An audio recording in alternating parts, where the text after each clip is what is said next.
Okay, 10 people. Started writing down.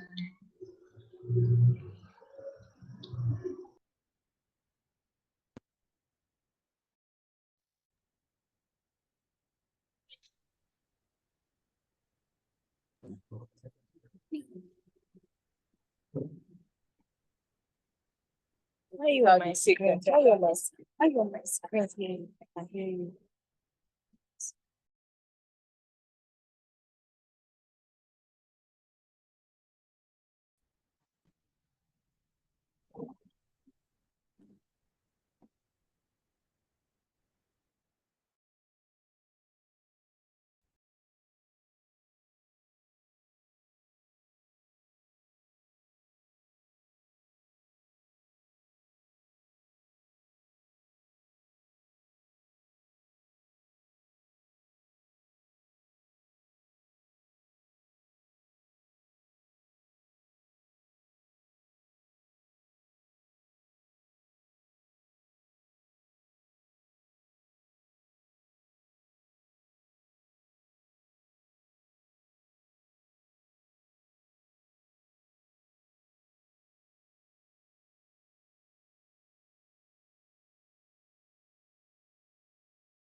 I'm going to Kola area.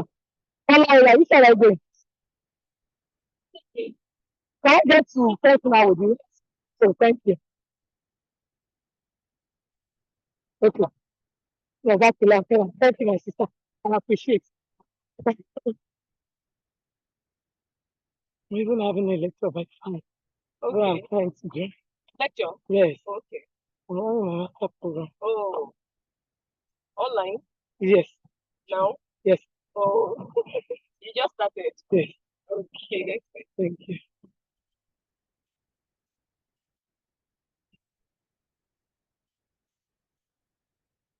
About the Ori Bridge, I think. What's the problem?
You know, you get one matter. Did you help her? I'm fine. Man.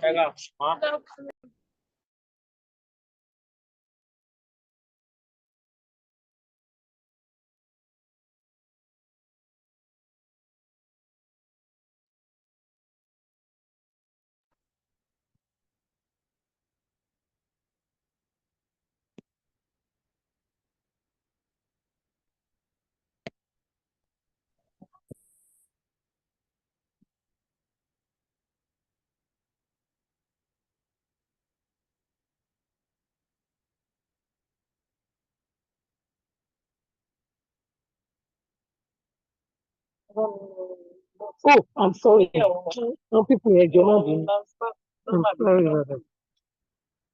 Jonah. Kí ló ń ṣẹlẹ̀ yìí, ẹ́?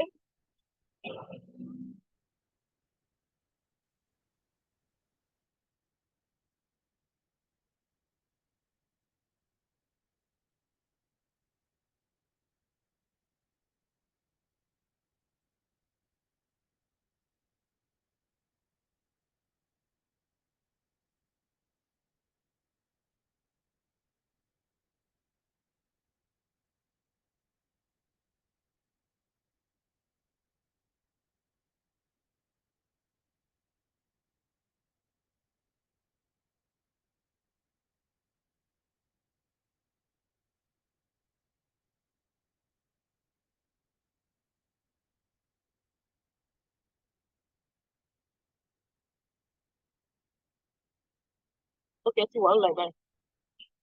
No, no.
Hello, good evening.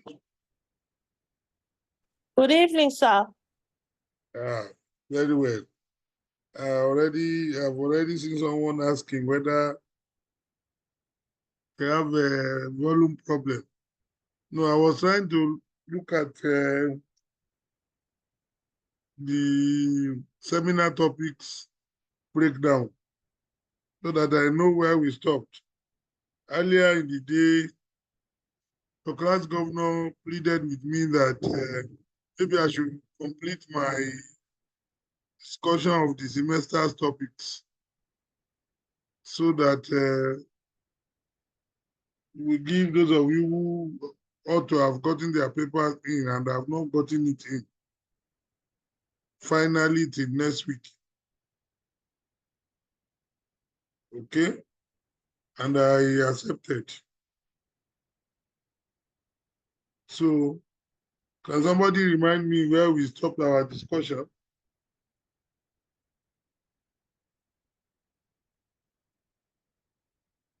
We were introducing the seminar topics, what we want to learn under them. I think have we done technique? I think we completed technique or we started. Hello?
Hello, are you hearing me?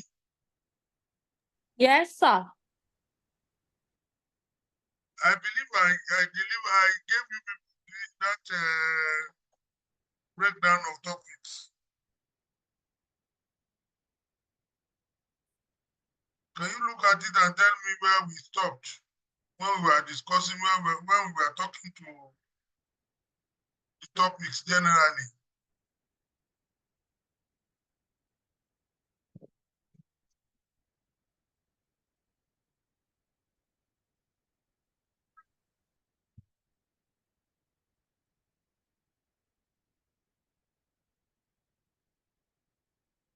Well,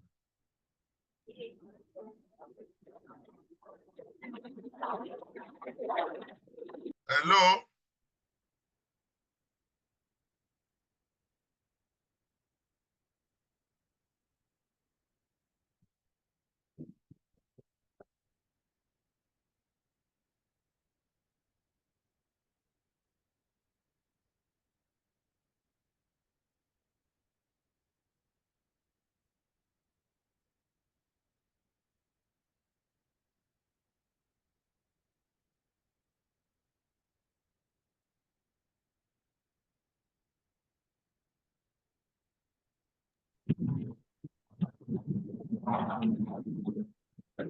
Hello?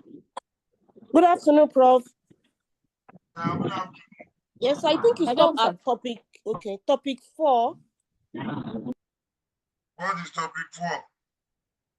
Sorry, I'm just trying to. Yes, sir. Good evening, Prof. Topic 4 is personal systems of law and legal pluralism in Nigeria. Okay, we discussed that already. So we are moving To topic 5. to topic 5. What is topic 5? The conflict of law process and technique. Okay. So let me talk to that one. The presenters of the paper, are they here? So that they will not write us rubbish after we have given them an introduction of what we want them to do.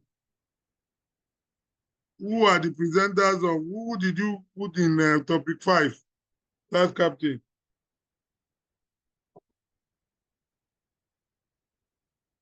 Hello? Who did we put on topic 5?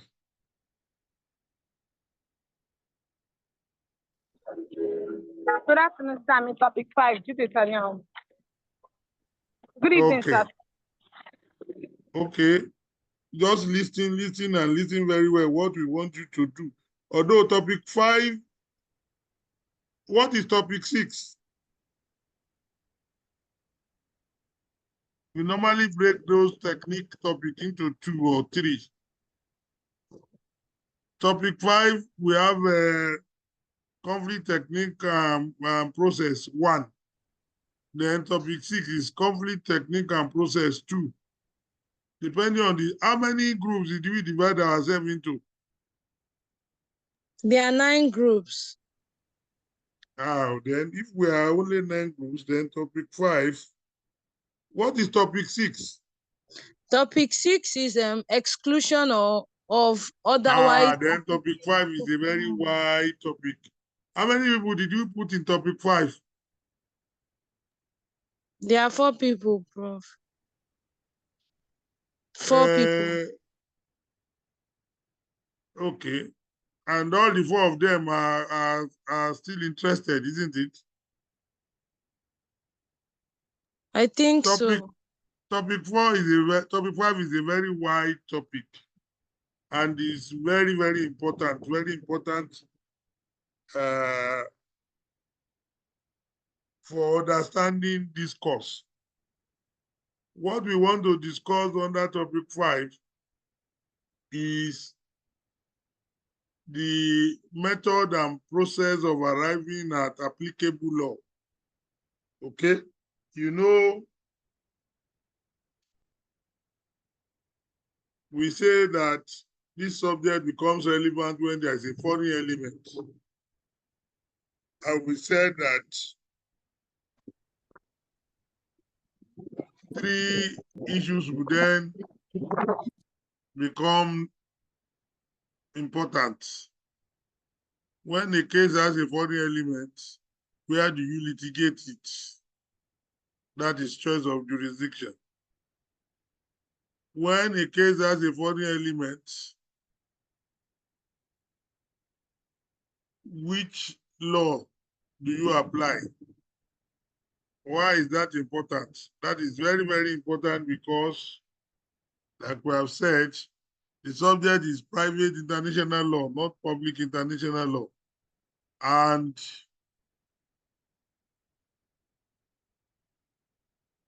the subject does not regulate relationship between states.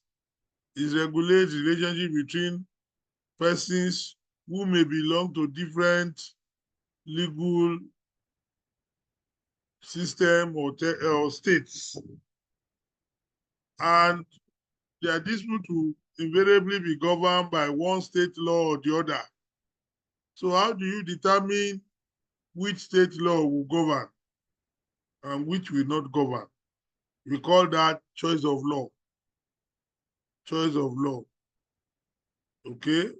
Then the third question we say is, because of foreign element, you may have obtained a judgment in one state and you might need that judgment to be accepted in another and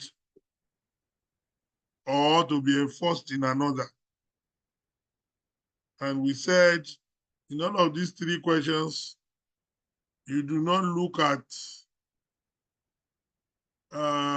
international law for solution. You look at municipal law. In other words, every country must have our own rules that will guide our courts in deciding whether or not to entertain a matter with foreign elements. 2, which of 2 or more countries' law to apply to resolve the issue. And 3, when a judgment is obtained abroad in a civil case, but there is a need for its recognition and enforcement in the forum, every country must have her own rules that will guide our courts to decide on how and whether that judgment can be enforced. So those are the 3 questions. But at this level, we are concerned basically with how a forum court will arrive at applicable law. There is what you call lex quasia. Lex quasia. That is the applicable foreign law. How do you arrive at the lex quasia when a matter has a foreign element?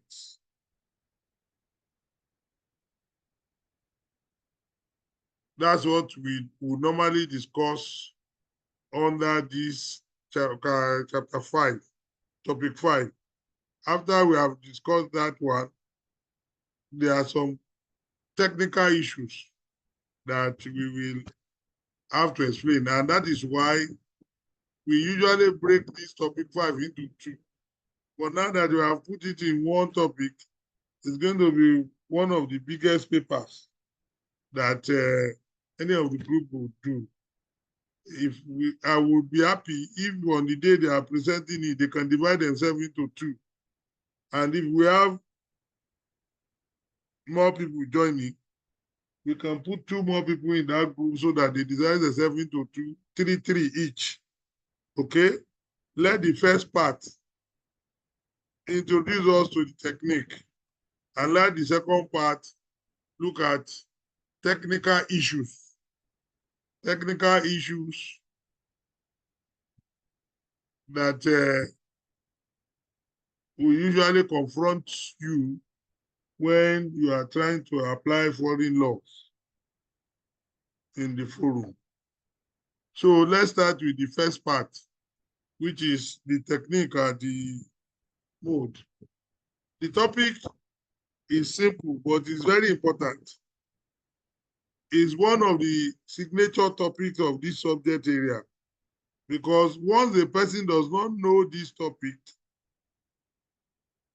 when he's discussing choice of law, it will veer off. There are 2 otherwise very good projects that I've had to delay because I needed to call the writers to say, if you were in a class of conflict of laws, how can you be discussing choice of law like this? And by the time I was discussing with them, they now understood clearer what the conflict choice of law process is all about. Now, what a court wants to do is to determine whether it is forum law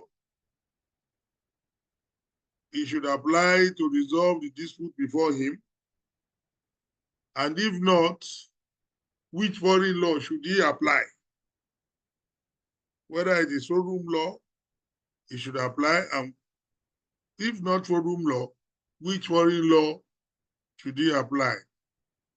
And once you become familiar with the subject, you will become familiar with what we call connecting factors. Connecting factors you would arrive at on the basis of the subject of a dispute. And it can never be the same for all categories of dispute. Okay? For example, if the dispute falls under law of contract, that is, a case is before your court, the forum court, that has a foreign element in the sense that maybe two people have entered into contract, but everything about the contract is not Nigeria. Okay? So how do you determine applicable law? You have to understand what the connecting factor is in the area of contract. That is, what connecting factor, what overriding connecting factor does Nigerian conflict rule apply in the subject area of contract? Okay? That connecting factor that Nigeria will apply in the subject area of contract will not necessarily be the same it will apply if the complaint before the court was that of a tort. It will not be the same if the complaint before the court was to nullify a marriage that was contracted abroad, or a marriage between persons domiciled in different countries. So there is nothing like one size suits all legs. One shoe size suits all legs in conflict of laws. If anybody wants you to discuss choice of law, then he must tell you in what subject area. So once you have that background in mind, you can easily understand what the technique is. The first thing you have to do in order to arrive at the applicable foreign law to a dispute, or the applicable law to a dispute, because you may end up arriving at forum law as being the applicable one. The first thing you have to do is to identify the subject area into which the dispute falls. This is what is called classification or characterization.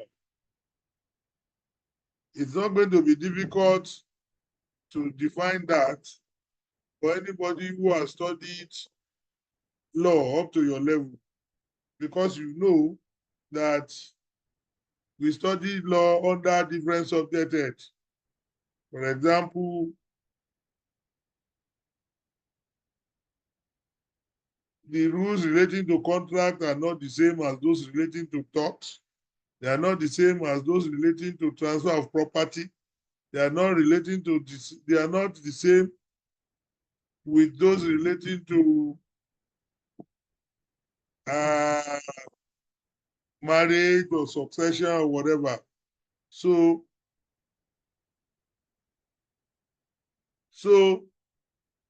we have always learned our law under different subject heads. Okay? So each of those subject heads is what we refer to as classes. Okay? So when we say classification, we are saying that what you should do is look at the nature of the dispute before the court and see what substantive is, see the substantive law of which subject area will be required to tackle it. So a civil dispute might be contract, it might be tort, it might be marriage, it might be succession, it might be transfer of property, etc., etc. It is not often that those classification for purpose of our own subject is the same with the classification in municipal law. It is not often. Okay? But what you need to familiarize yourself with is the relevant classification for purpose of conflict. Okay? So once the judge or the court has correctly identified the subject area into which the dispute falls, the next thing for the court to do is to understand the connecting factor for that subject area. Like I said, connecting factor differ from subject area to subject area. For example, if the civil case having foreign element was tort, was classified under tort, or what we call delict, or infringement of civil law, okay? And there is a foreign element. The connecting factor is going to be lex loci delicti commissi, or could be lex loci delicti commissi. Different countries have their different connecting factor, but in most common law countries, the most important connecting factor will be law of the place of the tort, lex loci delicti commissi. Lex loci delicti commissi, law of the place of the tort. Suppose, that is generally so in most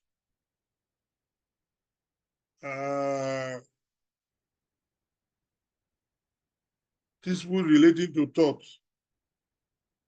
There are some issues that principle will not work. Okay? And then you find the court applying other flexible rules. Suppose the dispute between the parties relates to marriage.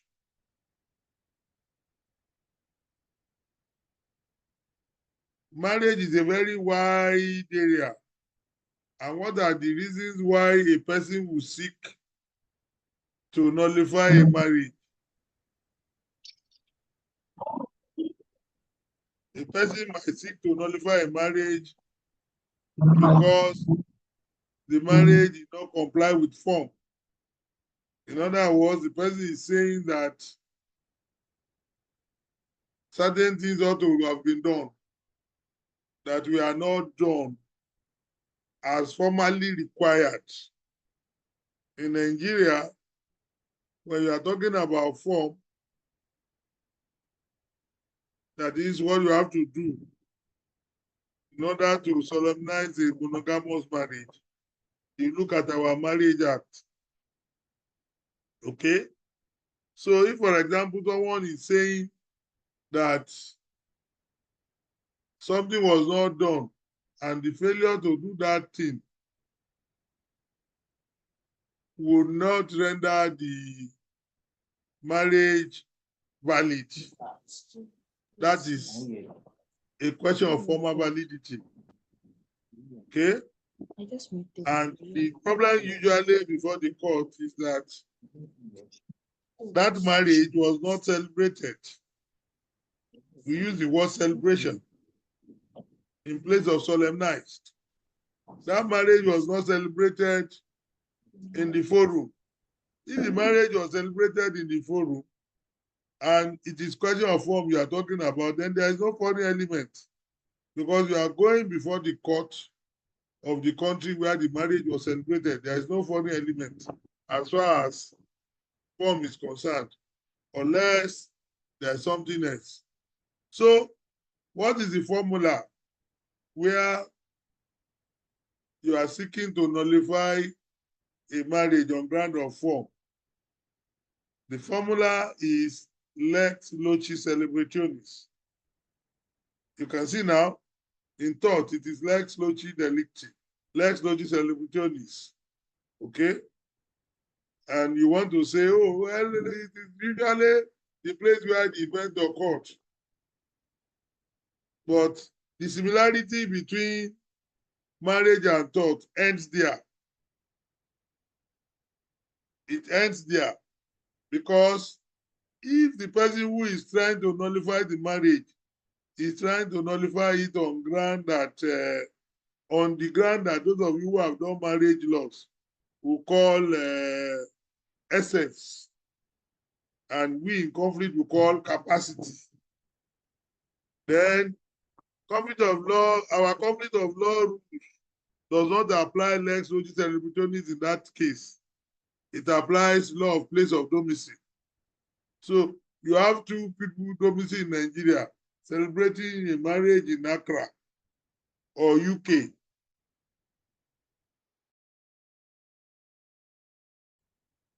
Okay? The two of them are domicile in Nigeria, but they marry in UK. And they want to nullify the marriage. If they want to nullify the marriage on the ground that form was not complied with, you apply lex logis cerebritonis, law of the place where the marriage was celebrated or solemnized. That's UK's law. But if they want to nullify the marriage on the ground, on any of the capacity grants, those of you who have done marriage law, you know the capacity grant, age, prohibited limit of affinity, prohibited limit of consanguinity, whether status-wise the person is regarded as totally married or not. Okay? In all of these, we are talking about capacity, or what a family law student will call essence. You will not, the connecting factor will not be lex logis cerebritonis. The connecting factor will be domicile. And so, two persons domicile in Nigeria who married in UK or Ghana, if the reason why one of them wants the marriage nullified is capacity, then Nigerian law will apply. Because the two of them are domicile in Nigeria and it is domiciliary law that governs the issue. But if they want to nullify the marriage on the ground that something required to be done to formalize the marriage was not done, then we say, well, for that, to answer that question, Nigerian law will not be relevant. It is the law of the place where the marriage was solemnized. So for nullity on ground of capacity, the applicable test is lex domicili. For nullity on ground of formality, the applicable test is lex loci celebrationis. So you can see now the importance of characterization. If you do not characterize, you will not get the right formula, right connecting factor formula, and your final answer will be wrong. Okay? And so on and so forth. We will expect the presenters of the paper to give us examples of different categories of civil conflicts and their different connecting factors. Okay? So that is the easy part of technique. The easy part of it is we want you to tell us under our rules, how will the court be able to arrive at the applicable law when a civil dispute has a foreign element? And so we want you to discuss characterization and what is called connecting factor, and give us examples of different subjects and different connecting factors and what have you. So that's the first part. The second part, which is the more serious part, we are looking at some of the questions that can be asked when we are going through this process, or when we have otherwise arrived at applicable foreign law. The first question, we go back to the issue of characterization.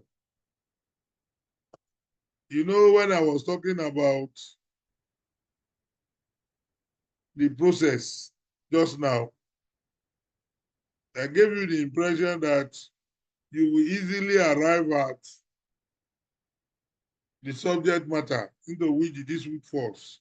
And I told you that that subject matter may coincide with the normal classes of subject that you do in law. Sometimes it is not. But I gave you the impression you might arrive at it that easily. But sometimes there's a problem. Sometimes there's a problem. The problem would often arise when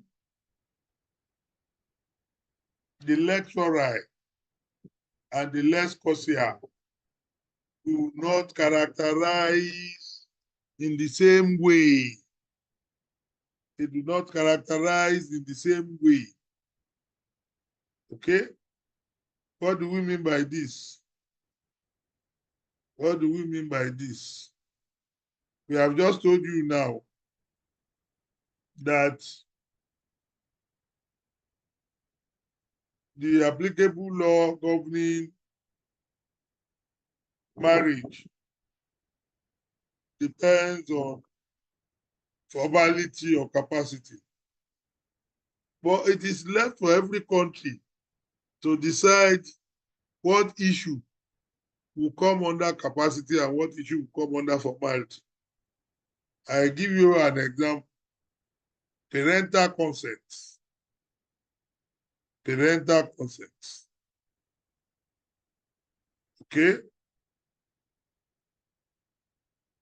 The consent of the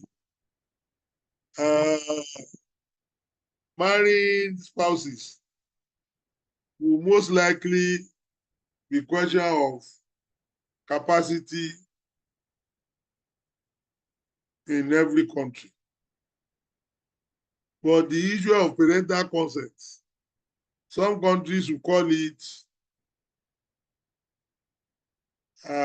capacity, but some countries have called it formality.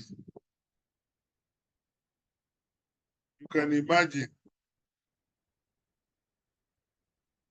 what will happen if the marriage was celebrated in a country which, unlike Nigeria, regards the question of parental consent as capacity. When we come to marriage, yes, marriage is in this semester too. When we come to marriage, those who will present papers to us in marriage will show us that somehow, and copy in England, parental consent in Nigerian conflict of laws is regarded as form. But you find other countries where it is regarded as capacity. So, if the reason why the marriage is sought to be nullified is parental consent, a Nigerian court is likely to say, well, the only issue here is parental consent. So we will apply, since parental consent is form, we apply law of the place of celebration. But you might find that in the place where the marriage was celebrated, parental consent is not mere consent. Parental consent is capacity. It's an essence issue. So you will see that you now have a problem of characterization. Are you going to characterize by the forum classification, or are you going to characterize by the lex causa classification?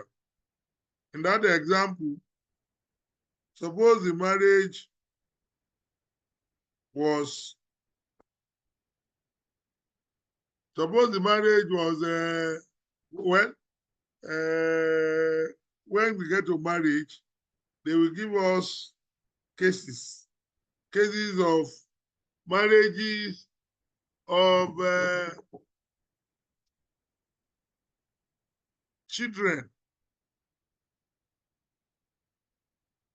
that we are celebrated,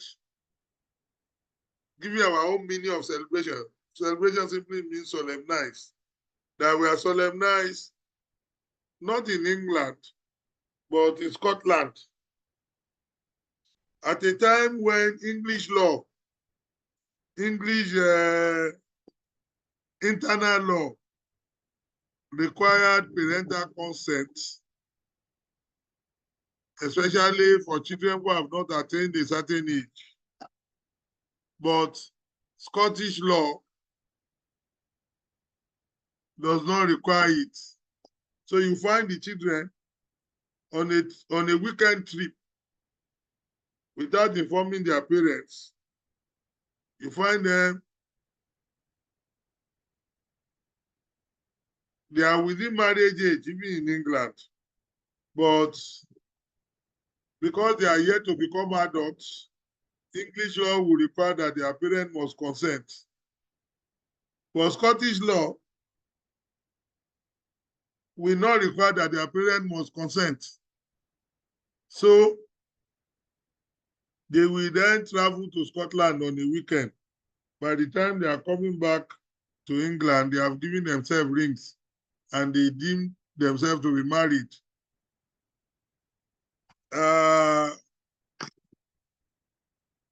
In a short time, they will be tired of the marriage and they will go to the English court. The one who goes to the English court will want the English court to nullify the marriage. On what ground? On the ground that his or her parents did not consent as required by English internal law. An English court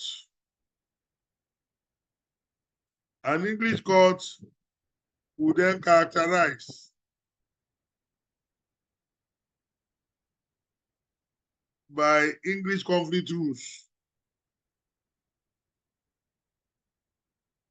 Because English conflict rule says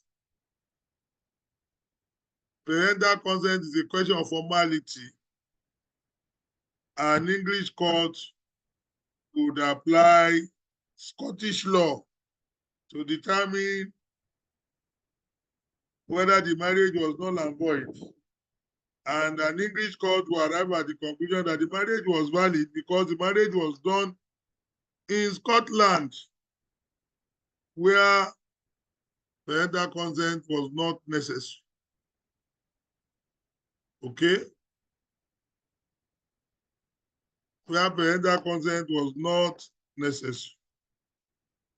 Okay? Now, suppose Scottish law does not require, Scottish internal law does not require parental consent, but Scottish conflict of laws categorizes parental consent as question of capacity.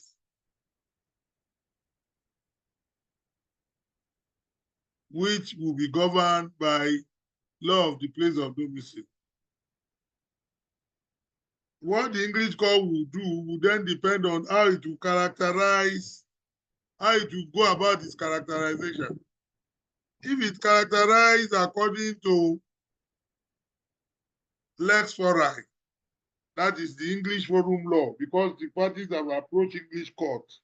If it characterized according to lex fori, it will arrive at the conclusion that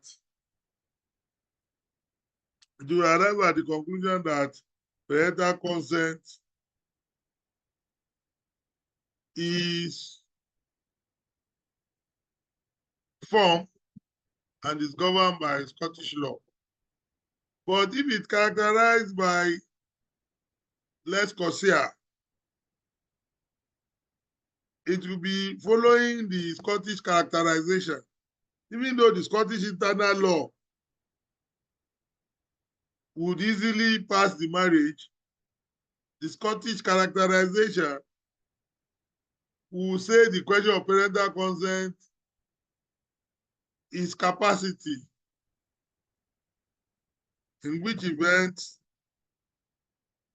it will rather apply English characterization, English position that the matter is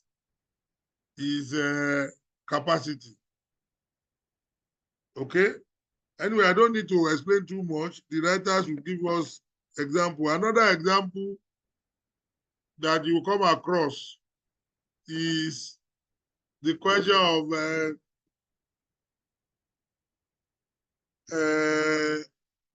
libel.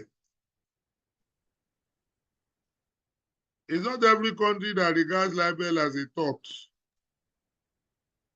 Some countries treat it as a mere crime. And some countries treat it as both a tort and a crime. So, those of you who talk about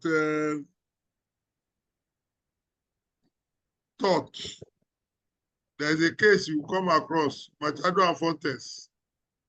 What happened in Machado and Fontes was that the libel was published in Brazil. And in Brazil, libel was not regarded as a tort, but a crime. But the action for relief was sought in England, where libel is both a crime and a tort. So, how does the English court characterize the facts? If the English court will characterize the facts using forum characterization, then it will treat it as tort. What will be, if it will characterize the facts using less considered characterization, it will not treat the libel as a tort, it will treat it as something else. Okay? So, what are we saying? There is a more technical and difficult issue relating to characterization where the characterization formula of the lex fori is not the same as the characterization formula of the lex considered.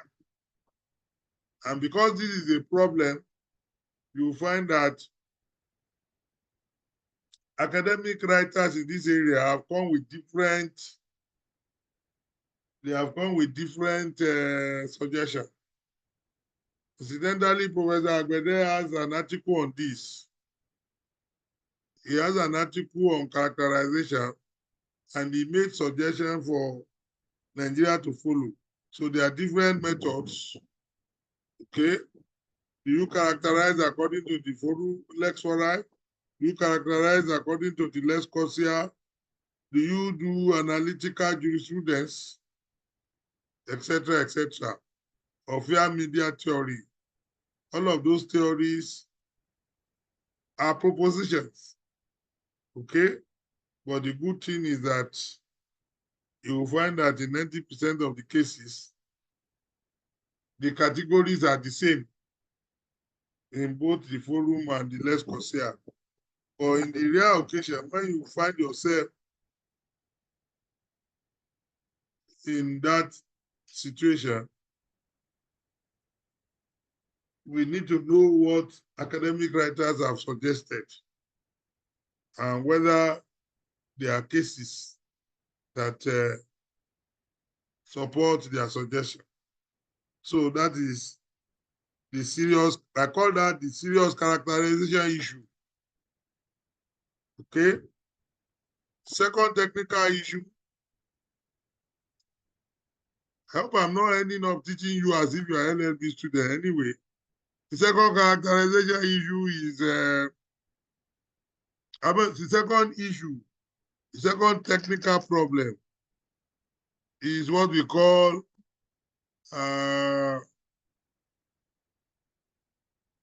Incidental question.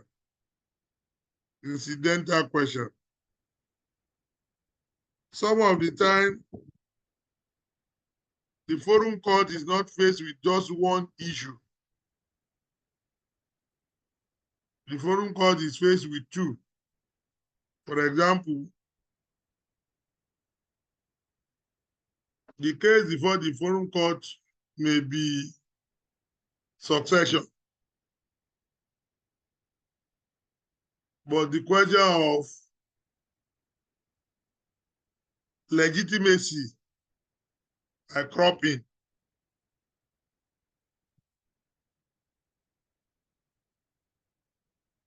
Or the question of validity of marriage might come in. Okay? We know that succession or the presenters of the first part have told us that succession to movables will be governed by domicile.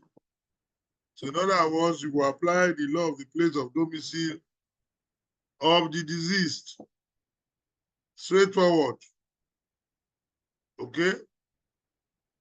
But if a second question crops up, e.g., legitimacy, if it is legitimacy that crops up, legitimacy is also governed by domicile. But if it is a question of formal validity of marriage, that one is governed by lex loci celebrationis. So the question we normally ask under incidental question is, once you have gone through the technique process to determine applicable law for the major question, which in this our example is succession, and you have arrived at law of place of domicile, do you apply that law to answer the incidental question of whether the wife was validly married to the deceased or not? Or do you subject that question of whether the wife was validly married to the deceased to another technique process? In which event, you might end up answering the question of succession with domicile and finding that the man was domiciled in state Y, but answering the question of validity of marriage with lex loci celebrationis and finding that by state Z law, where the marriage was done, the man was not validly married. So you have two options. The first option is to say you subject all the two questions to the connecting factor for the main question. The second option is you subject the subsidiary question, which in our example is the question of validity of marriage. You subject it to a separate process or just apply the connecting factor for the main question. Okay? Many of the questions, many of the issues that we discuss under internal conflict of laws, like Fonseca and Passman, marriage arose in an incidental manner in those cases. The real question before the court was succession. The real question was whether the children of the women who were married under customary law by foreigners were entitled to inherit. Okay? And the incidental question of validity of marriage came in. Okay?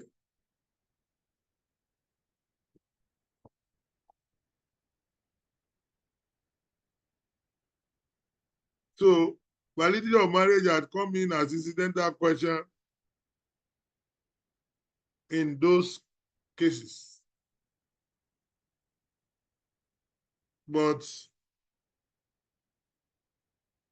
as is usually the case, the understanding of this subject is not that well-grounded. And so you find the court discussing something else. So that's what we call incidental question. Okay? The third question, the third technical issue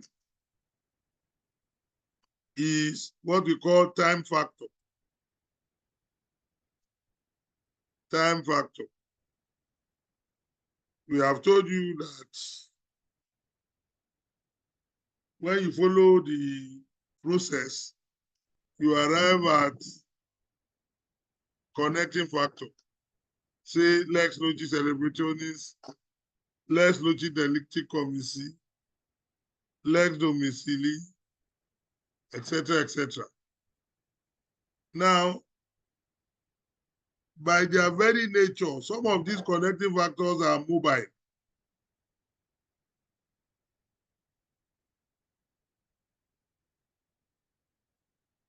What do we mean by that? They could be affected by transition. State laws could have changed in between when the event occurred and when you are suing. Take, for example, those of you who present paper to us on tort, you give us the case of Phillips and Hare. What happened in Phillips and Hare was that there was a riot in Jamaica, and the governor, in order to quell the riot, had assaulted, imprisoned, and committed a number of torts against Jamaicans. But sensing that he was going to be sued, he quickly enacted a decree of indemnity, which was to the effect that no cause of action would arise from what he did. But when he was a colonial governor, so he had to go back to England. When he now went back to England, some of the victims of his act sued him there. Now, the connecting factor for tort, we said, is law of the place of the tort. So Jamaican law was relevant. Okay? So, but the question before the court was, what is the Jamaican law for our purpose? If you are saying lex loci delicti commissi as a time factor, then it will be the law of Jamaica as at the time he committed the tort. The law of Jamaica as at the time the action was instituted, however, must take note of the indemnity decree. So if time were to be a factor, the indemnity decree would have been ignored. So when we say lex loci delicti commissi, is it lex loci delicti commissi at the time of the tort? If you say it is lex loci delicti commissi at the time of the tort, then you are saying that time is a factor. But if on the other hand, you say no, lex loci delicti commissi, once you locate the territory where the tort occurred, apply its law as it presently is. So if there is any part of that law that is retroactive, you too would have to apply the retroactivity. You will not say, no, I'm not concerned with the whole of the American law. I'm only concerned with the American law as at the time the talk occurred. When the position is that you confine yourself to the time of the thought, then you are claiming that time is a factor. But when that is not so, when you must take the American law as a whole, not ignoring the retrospective subsequent amendment, then you are saying that time is not a factor. Okay? The presenters should guide us on what is our own position under Nigeria and English laws, under Nigeria and English conflict of laws. Is time always a factor? Is time never a factor? Is the answer dependent on the subject area? Okay? It's a textbook topic and is well discussed in most basic texts on the subject. I normally read Morris on it. Okay? You can read Morris or any textbook or any article. Then finally, we have what we call Rouvoir. This one has to do with what is the meaning of lex causa itself. If you say that foreign law applies, foreign law will have different meaning. Foreign law could mean the internal law of the foreign country. But it can also mean the conflict rules of the foreign country. I give you an example of the difference between the two. Suppose a Nigerian court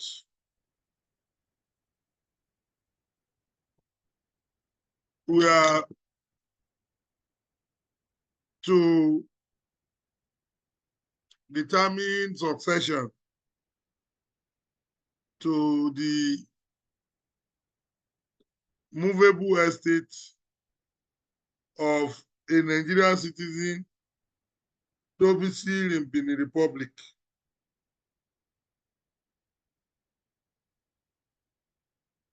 Okay? The court is likely to say this is succession to movables. It is not governed by nationality, it is governed by domicile. So the court is likely to say, we won't apply Nigerian law, we will apply Beninese law as the law of the place of domicile.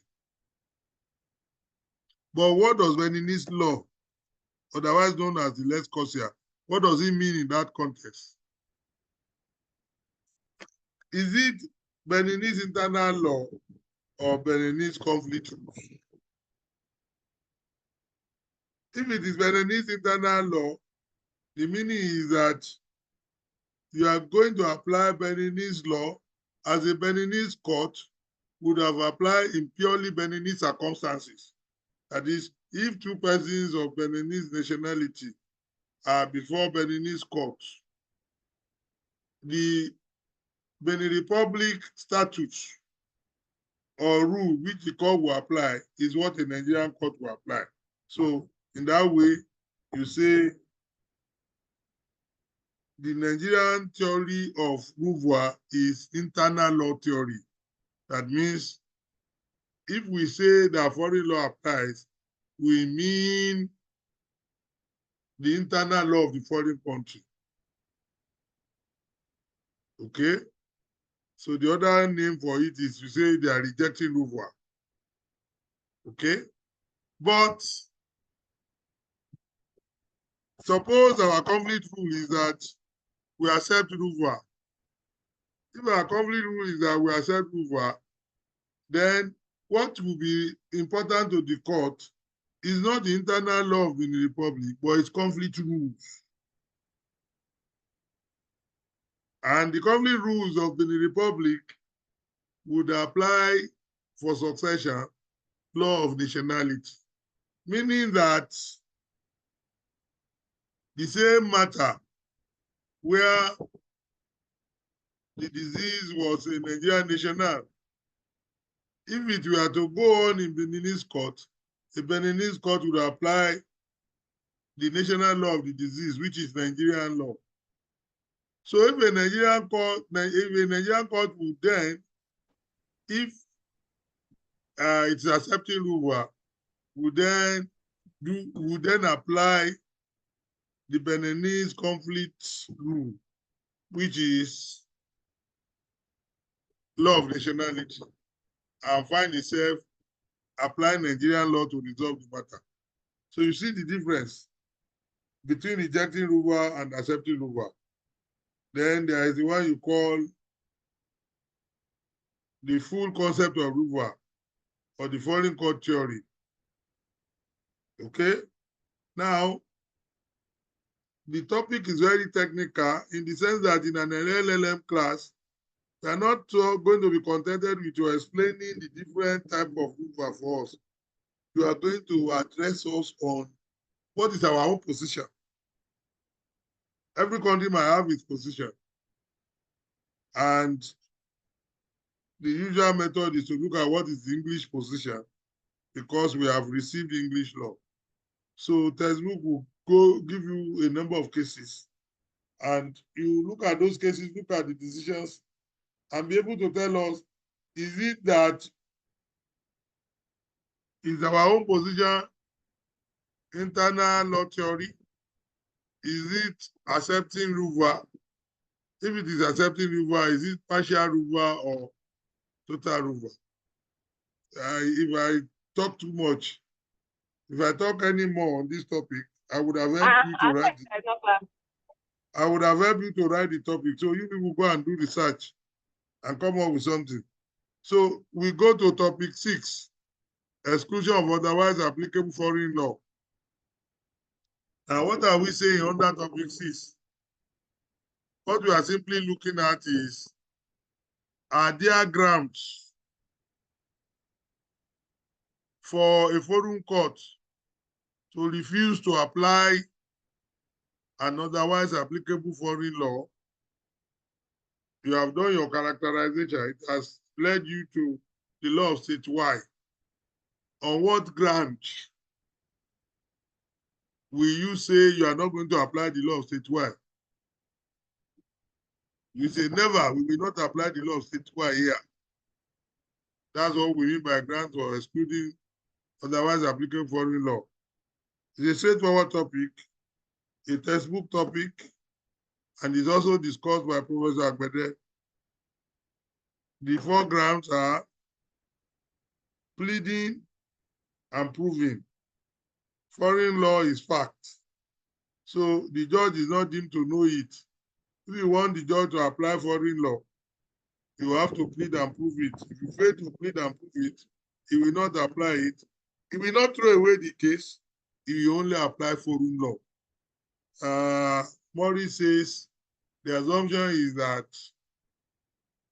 foreign law is deemed to be the same with foreign law. That is why you did not plead or prove it. If it favors you better, naturally you take the pain of pleading and proving it. The mistake that people commit in this area is to mix it up with jurisdiction and say that because you have not pleaded or proven foreign law, you will not get a judgment. No, you will get a judgment. The court will simply apply foreign law. Okay? We want to see all the authorities in this area cite cases for us to support that and look at errors that have been committed, okay, by the courts, by the Nigerian courts in the past, by ignoring this simple issue. That's 1. 2, foreign penal law. If the otherwise applicable foreign law is regarded as a law relating to crime, law prescribing punishment for crime, then criminal laws are by their very nature local laws.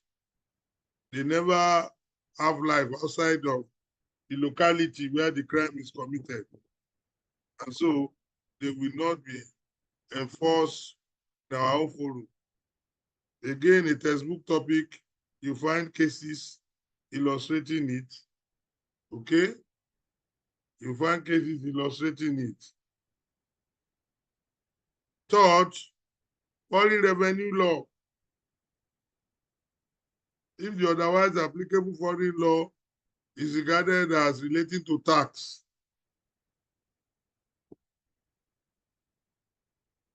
then it will not be applied. In all of these cases, when it is not applied, it's not that the court fails to give a judgment. The court applies foreign law. Then finally, on ground of public policy, you all know the meaning of public policy. Okay? What we are simply saying is that the consequence of applying the foreign law will be so irritating to us that we will not have such a consequence on our land. Okay?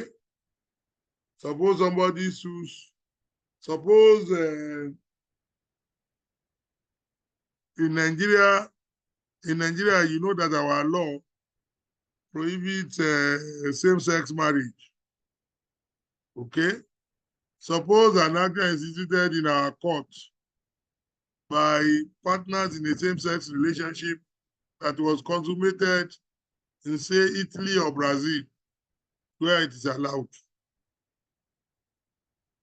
Will our court be willing to apply Brazilian or Italian law to impose duties on either party under such a relationship? The answer is no. And the reason is, it's not that the relationship is not governed by Brazilian or Italian law, but that the consequence of doing so would be to tolerate the commission of crime in our own land. But we regard that as crime.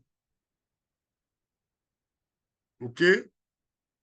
But if you read public policy very well, you will see what is called relativity concepts.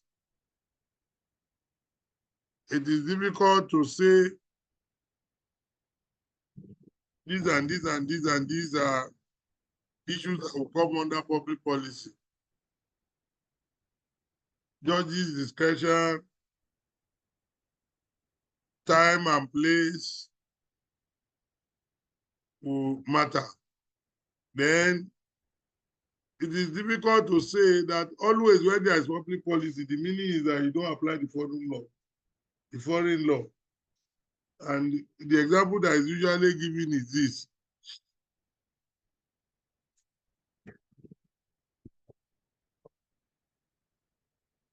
English law prohibits polygamy. Okay? So suppose a person who is already married under a potentially polygamous marriage in Africa goes to England. How does that principle operate? How do you approach the English people's hatred for polygamy? An English court, if it says that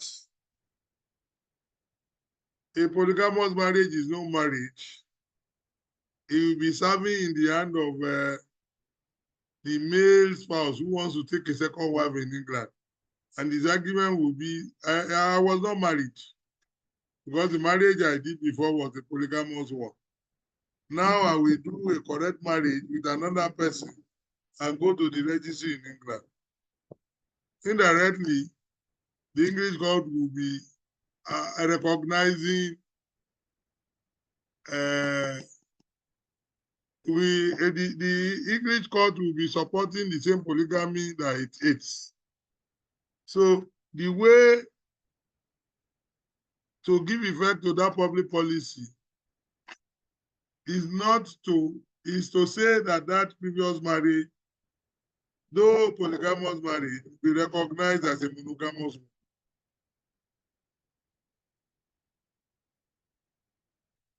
So that's why one of the grants is change of domicile.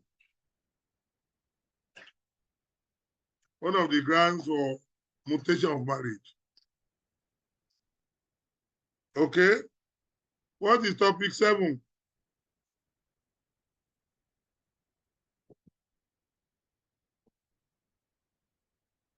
What is topic 7? Personal connecting factors, domicile, nationality, and habitual residence. That's a straightforward topic. We have been talking about domicile. What does it mean? What are the types of domicile? What are the rules of domicile? We, in Nigeria and in England, we are applying domicile. But like I've told you, some other countries are applying nationality. Some other countries are applying habitual residence. And even the countries that are applying domicile has different meaning. So all of this should be discussed. It's a straightforward topic. Agbede has a chapter on it, and you find it in every text. Okay? Yes, topic 8.